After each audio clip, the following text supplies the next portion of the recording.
Hi, and thank you for tuning into the Nature Conversations podcast. I'm Dr. Adam Forbes. I'm a forest ecologist who specialises in the restoration of New Zealand's forest ecosystems. This podcast isn't about me, however.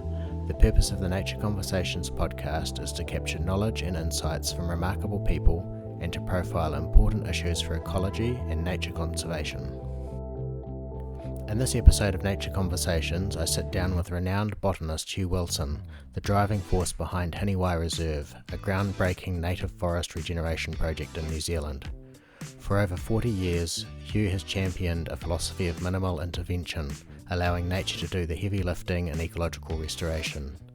In our conversation, Hugh shares candid insights into the challenges, successes and surprises of restoring 1,600 hectares of former farmland. From battling bureaucracy to witnessing the return of rare species, Hugh's story is one of perseverance, inspiration, and a deep trust in nature's ability to heal itself. And the greatest success to me, really, is that Hinewai is now a 1,600 hectare example of natural regeneration without planting, just with minimal interference by the things that really matter. And that to me is fantastic. And all we have to do is remove the deleterious things that we've done, insofar as it makes sense and is avoiding unintended consequences, like predator removal and the rat numbers go up, that sort of thing. So we're very cautious, and in fact, our sort of guiding philosophy, minimum interference, is if you don't know that what you're doing is really good, don't do anything. The best fallback is not to do anything. So I can completely understand why they were sceptical, but it has taken a long time, and battle after battle, daunting battles really, to be honest. And to be completely honest, there were times when it came close to thinking, oh, wait, we can't deal with this, because the noxious plant legislation is draconian and totally pastorally oriented. So it's been a long, long battle, but it's been worth it, because now I would say it's true that not a single farmer around us, even the most sceptical ones, are not behind us now. Yeah, and we've got to do it. I mean, for biodiversity we've got to do it, but and climate change, you think, well, what we're doing here is just so minuscule it won't make any difference at all, but it does, it all adds up. Hopefully it will all add up.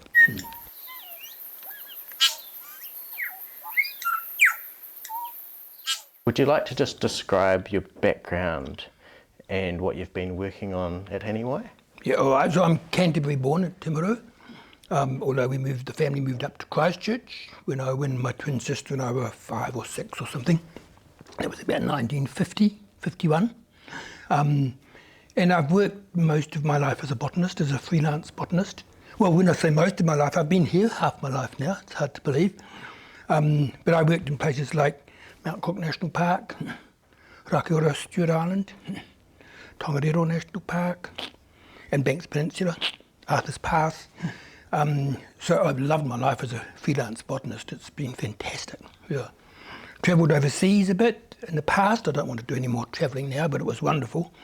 Lived a year in Borneo with volunteer service abroad, which was certainly life-forming and attitude-forming, I think, and revealing and mind-boggling. And then I was doing a big botanical survey of Banks Peninsula and thinking, gosh, wouldn't it be just wonderful to look after a bit of this land and let nature just carry on reasserting the native cover and wildlife? But I never would have had enough money to do that myself.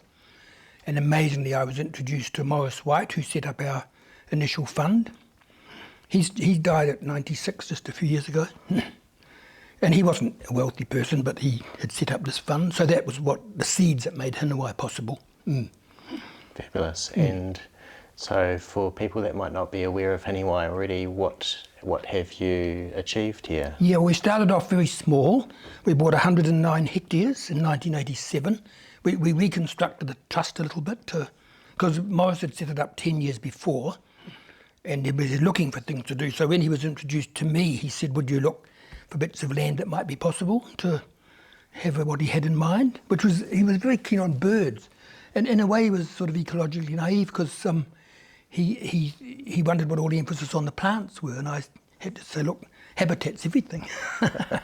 And in my turn, I was ignorant about finances and money and everything, and he was brilliant at that. So it was a really good combination. Sounds And like we were so different, but we got on amazingly well. Yeah. So that was in 1987, and we immediately put into our management ideas about minimum interference and natural regeneration, and accepting that we would never have the pristine ecosystem back again, but that we put huge value on what was left of the pristine ecosystem. So we valued native plants far more than the exotic elements that were here, and were challenged by a few of the exotic elements that were inhibiting native biodiversity. So we put those into practice, and 4 years later we had the chance of making it 10 times bigger because Otanerito Station came up on the market. And so we bought most of Otanerito Station in 1991, 4 years later, and then it was nearly 1,000 hectares. And since then we've just added bits of land as they come up. We never thought we could do it financially, but it's worked. And now we look after 1,600 hectares of regenerating native forest in Southeast Banks Peninsula. It's a dream come true for me, for sure. So what have been some of the challenges that you've faced over the years? Are there any particular challenges that stand out? This is a bit embarrassing because the biggest challenge of all, to be honest, was the regional council and their noxious plants legislation. And I can completely understand why they took that attitude. And I completely understand why the farmers all around us were very sceptical and unbelieving, really. But I know it sounds too good to be true because we were saying, no, this is land infested with gorse. Everything that you do to try and control it on this marginal hill country in an ecosystem which the gorse is just entrenched, everything you do makes it worse. And this is, again, like heresy to them. And of course, gorse is just an appalling pastoral farming weed. I would never question that. But what we said was this land is not productive pastorally. It's never been. And it's gone generation, or not generation, but landholder after landholder has tried to make a living out of it and failed. And then before we bought Otanerito Station, the last attempt to make an economic return from it was forestry, exotic forestry. And they had this quite think big forestry scheme. They tried to raise capital for it and they failed, and that's where we bought Otanerito Station.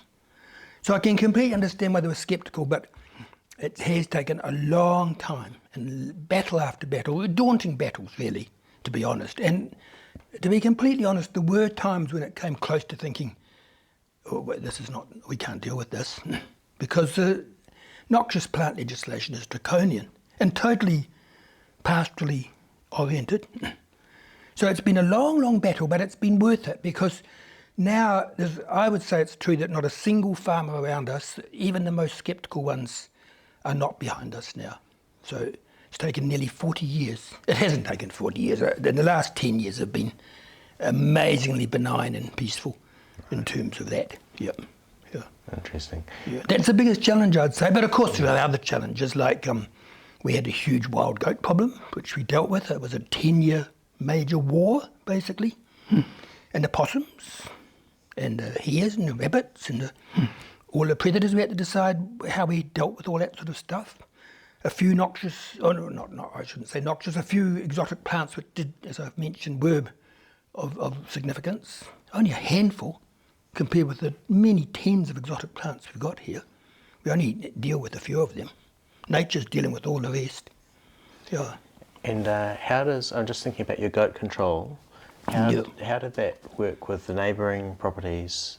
Was it a holistic approach, or? Well, it was varied because there's some of the anecdotes here. Towards the end of controlling the goats, we were down to the last few little knots, and this is a positive anecdote. That spur used to belong to a neighbour called Paul and Hannah Oliva, and towards the end of the goat massacres, I suddenly saw a group of about 6 goats over there.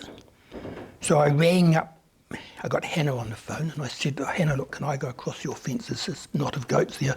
She said, absolutely, go for it. So, and I'm not a hunter, I hate hunting, but I got a firearms licence just to do my part. And I was told that if there's a little knot of goats, you shoot the billy, and then you shoot the nannies, and little kids will just stay there. Well, this was appalling because I ran along East Track, got 5 of them, and there was one little kid left, and I ran out of ammunition. And so I ran back to the house. I could do that then, I was younger then. I ran back to the house, got ammunition, and went back, and here was this little kid just bleating over its dead mum. It's horrible, really.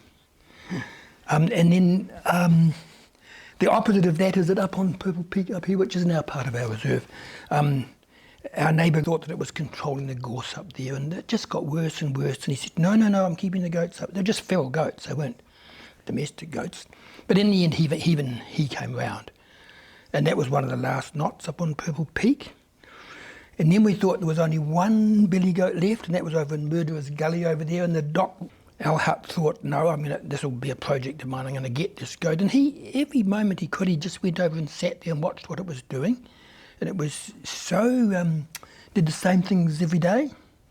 So one day he just went over and knew it was going to come out onto this little bluff at 6 o'clock, whatever it was. And he shot it and brought the head back here like John the Baptist on a platter. It was pretty gross. Yeah. Oh, that's so that the goats were a battle. Yeah. But we won in the end, cleared it out completely. And now we haven't got any goats, but we're getting feral deer straying on. And they're a bigger nightmare in a way because they're so more elusive and difficult to hunt. So what are your thoughts about feral deer for native forests in New Zealand? Oh, I think, people say that it's just the equivalent of moa browsing, but no, it's completely different here. And we don't know what things were really like when the moa and the kakapo and the takahe were here, but mammalian browsing is not the same as bird browsing. And I think we've got equivalents to watch. The cassowaries in the rainforests of Australia and Papua New Guinea are the sort of models that we can look at, I think. So no, our aim is elimination of deer just as it was of goats. And the difficulty is, of course, that you get hunters to help you, and you have to be careful because hunters are quite keen on keeping a little group of goats that they can go and hunt. So we're very choosy about who we get to help control the deer. Elimination has to be first and foremost on their mind. Yep. Yeah. So with regard to your restoration project, what has been your biggest success? Is there something that stands out? See, as you probably know, I'm very, very pro just natural regeneration. I think planting is a completely unnecessary in many cases and inappropriate. I don't want to poo-poo it, but our whole philosophy is minimal interference, no planting, just let nature do it. Oh, nice, that sounds sort of human hubris, doesn't it? We're not letting nature do it, nature's just doing it. And all we have to do is remove the deleterious things that we've done insofar as it makes sense and is avoiding unintended consequences, like predator removal and the rat numbers go up, that sort of thing. So we're very cautious, and in fact, our sort of guiding philosophy, minimum interference, is if you don't know that what you're doing is really good, don't do anything. The best fallback is not to do anything. And the other good thing is that nature keeps us very busy here. It's not as if nature's doing all the hard work, all this meaningful work. She's putting the forest back. And again, I say it sounds too good to be true, but everybody believes it now. And the greatest success to me, really, is that Hinewai is now a 1,600 hectare example of natural regeneration without planting, just with minimal interference by the things that really matter. And that to me is fantastic. Yeah. Awesome, Hugh. It's great. The other thing I should mention is we opened it up to the public from the very beginning, always with the proviso that conservation came first, and if there was a clash, it would be the people visitation that would go. But now it's nearly 40 years later since we started off with this 109 hectares, and people visit here in their thousands now. I mean, Akaroa, it sounds like I'm boasting, but it is lovely the way Akaroa regarded as sort of like a mini national park on the doorstep of the town. So Akaroa loves Hinewai. So that's a lovely success too, to me. And we've never ever had to close it off. Even with, we've had all sorts of disasters, fires and floods and earthquakes and everything, and wars against the goats. But we've never had to, well, it would be very difficult to close it off now because there's multiple entry points with information at the entry points. Physically, it would be almost impossible to close it off from public visitation. And what sort of feedback have you had from visitors? Just wonderfully positive feedback, yeah. No, it's been really good. And some of our neighbours exaggerate visitor problems. And again, I won't mention any names, but it's amazing, over 40 years of public visitation on a place where that's secondary, there's been just the merest handful of problems, and it's always been not malice, it's just not vandalism, not malice, just thoughtlessness, really, and just a bit of stupidity. But I had 3 or 4 examples out of thousands and thousands and thousands of visitor interactions. Yeah, so that's been really good too. Sounds good. I'd say that was a success. Yes, I'd say so too. So what advice would you give people wanting to restore native forests through regeneration, further afield in other parts of New Zealand? Well honestly, my it's going to sound a bit controversial too. My overall advice is that really believe that nature can do it in nearly every case. And I'm not poo-pooing planting, but I'm just saying that in nearly every case, it sounds too good to be true, but nature will do it. And humans are impatient, incredibly impatient. And they also have a hugely inflated idea of their own value in terms of restoration. And a very negative view of what nature can do. I mean, honestly, people do come in here and they think that we've planted all this.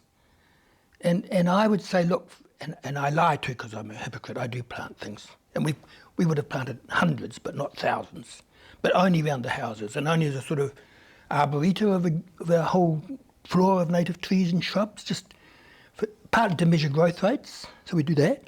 Lots and lots of scientific work, but measuring the growth rates at different altitudes has been very interesting and a big data set now.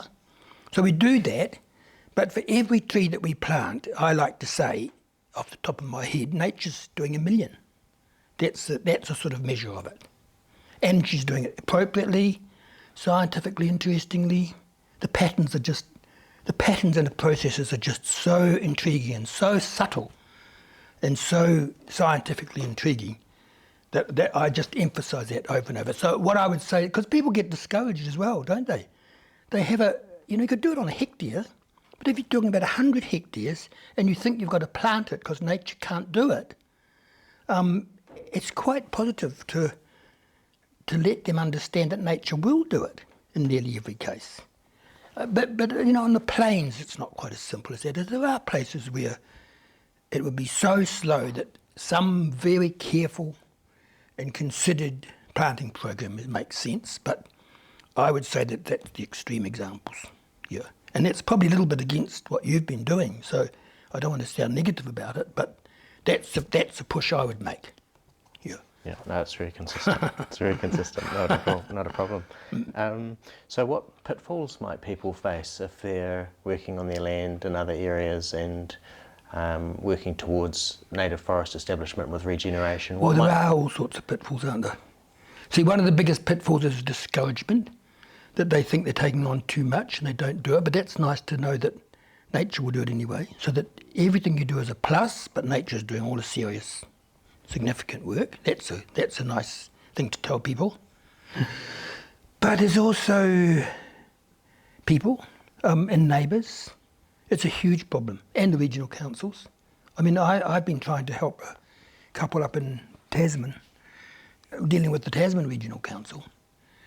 And I'm hearing it from their side, and the Tasman Regional Council has never replied to any one of my letters, because I think they think I'm a bit of a fanatic or something. But I hear from these people who are really victims of this unthinking bureaucracy. So that's a major pitfall. And I say just be strong. Let them take you to court. Let them do what they want. But they can do draconian things. If you don't obey with their notices, they can bring a helicopter along and spray your boundary with a helicopter and then send you the bill. It really is draconian. And I hope the attitudes are changing. They're definitely changed in Canterbury. And not just because of us, but I think it's nice to have this example. Yeah. Yeah, I'd agree. So you've had a pretty amazing restoration project going on here over a number of years. What would be some of the highlights on a personal level for you? Some of the standout moments, or? God, there's so many standout moments. I mean, honestly, this sounds airy-fairy and exaggerated, but every day my mind boggles. That's honestly true. Every day it boggles. And I've got these lovely work. I've never had a better team than I've got now. The two younger ones, Max and Ash, they're so. Have you met them? Yeah, they're just so good. They'll come back from a day's work if they've been out on their own, and they'll tell me what birds they've seen and insects and stick insects and butterflies and moths, everything. They're just so interested. So that's really a highlight for me. But all sorts of things. I think the biggest restoration highlight, partly the rare plants that have come back on their own, and you think some of them are so rare that they might need assistance. The broadleaf cabbage tree is an interesting one because they're Cordyline indivisa, Toi. This is a remarkable isolated population on Banks Peninsula because as far as I know you've got to go west of the main divide to find it again. It loves cold and wet, doesn't it? And it's hammered by possums. And it certainly is a rare plant on Banks Peninsula.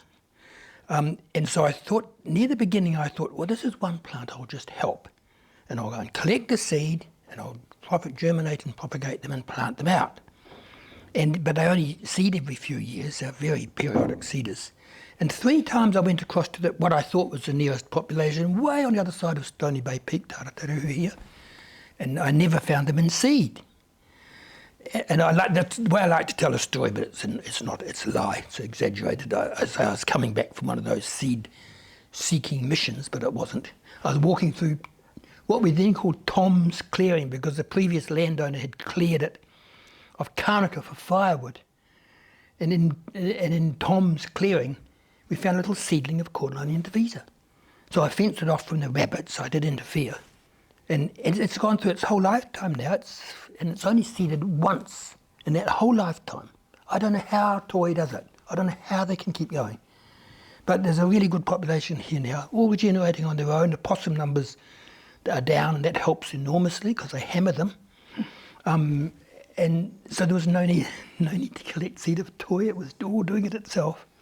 Brilliant. That was good. But the other amazing thing, not directly on Hinewai, there's a tree.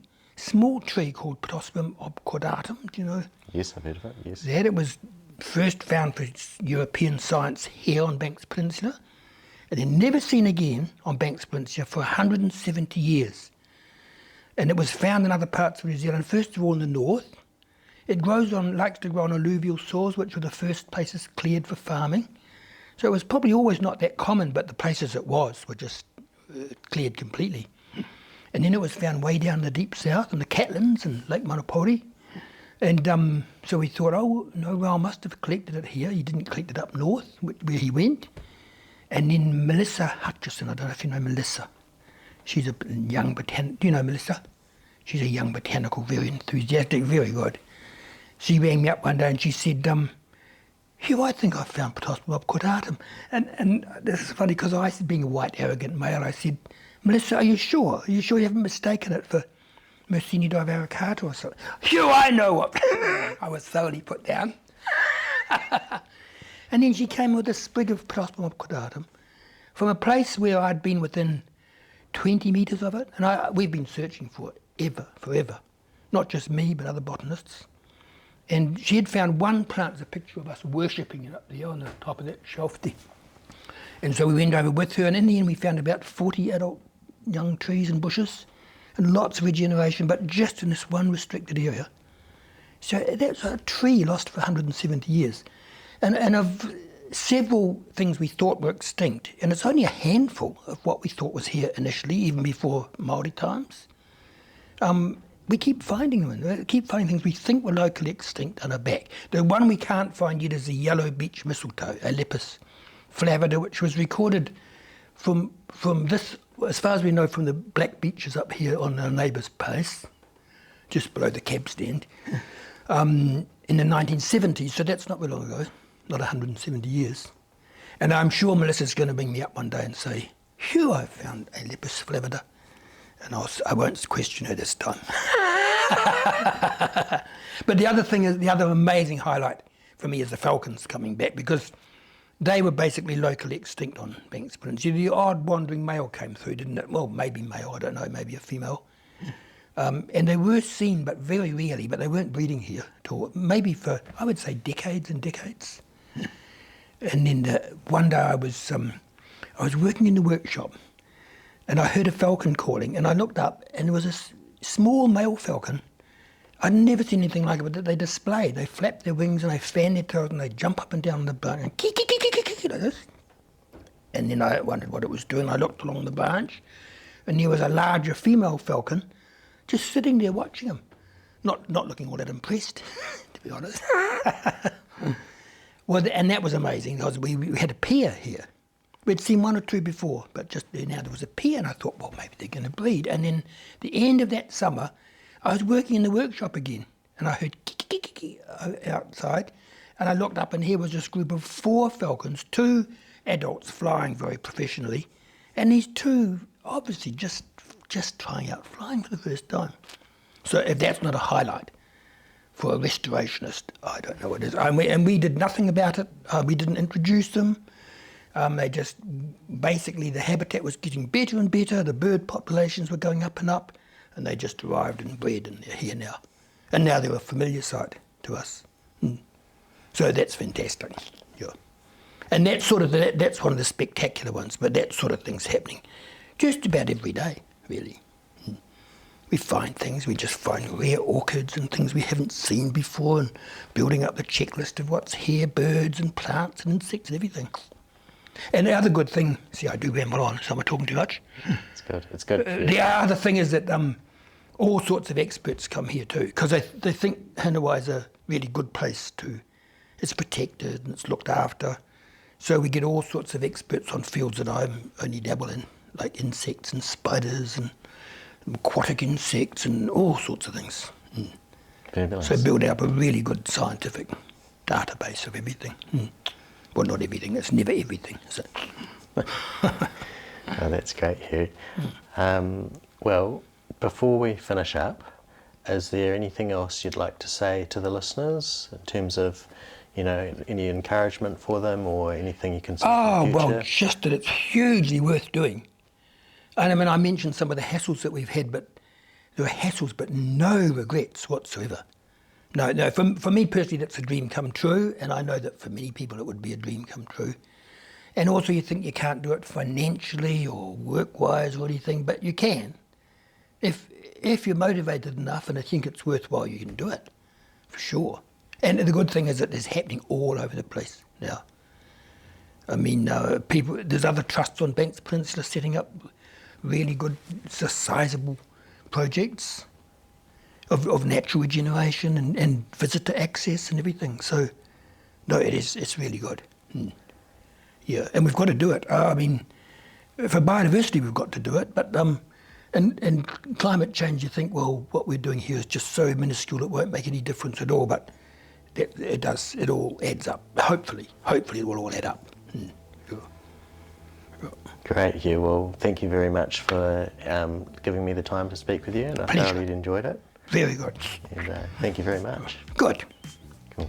Okay, we'll call it there. Yeah. Finish your tea, though. Thank you. Hugh has dedicated decades to ecological restoration, proving that nature itself is the most powerful force for forest restoration. At Hinewai Reserve, he has embraced a minimal interference approach, using gorse, a plant often considered a pest, as a natural nurse crop to protect young native seedlings. This method has successfully restored over 1,600 hectares of native forest without the need for extensive tree planting. However, Hugh's journey has not been without challenges. He faced significant resistance from authorities who enforced strict noxious plant regulations, requiring a long battle to prove that gorse was actually aiding regeneration rather than hindering it. Pest control has been another ongoing struggle. While Hinewai has finally eradicated feral goats, the team is now tackling the impact of browsing deer, aiming for their complete removal to protect the young forest. A small handful of exotic weeds have also been a concern, but careful management has helped prevent them from overwhelming native species. Despite these obstacles, the project has been a resounding success. The most rewarding outcome for Hugh has been witnessing the remarkable natural regeneration of native forest cover. Thousands of visitors now explore Hinewai, providing enthusiastic feedback and drawing inspiration from the reserve's transformation. Scientists and conservationists frequently visit to study the recovering ecosystem, and the return of rare plants and the breeding native falcons highlight the project's ecological significance. Hugh's core message is one of encouragement. Let nature lead the way. He believes that for every tree humans plant, nature establishes a million more. While challenges like bureaucracy and moments of discouragement are inevitable, he urges others to trust in the resilience of natural systems. Every day at Hinewai brings new highlights, from unexpected plant reappearances to the joy of seeing his workers thrive in a deeply meaningful project. His work stands as a testament to what can be achieved when we step back and allow nature to restore itself. I hope you enjoyed this episode of the Nature Conversations podcast. If you enjoyed the podcast, remember to subscribe so you can be notified of future episodes. If you'd like to help support the production of the podcast, you can do so via my Patreon account. The link is in the episode description. Thanks very much for listening, and be sure to check in again soon.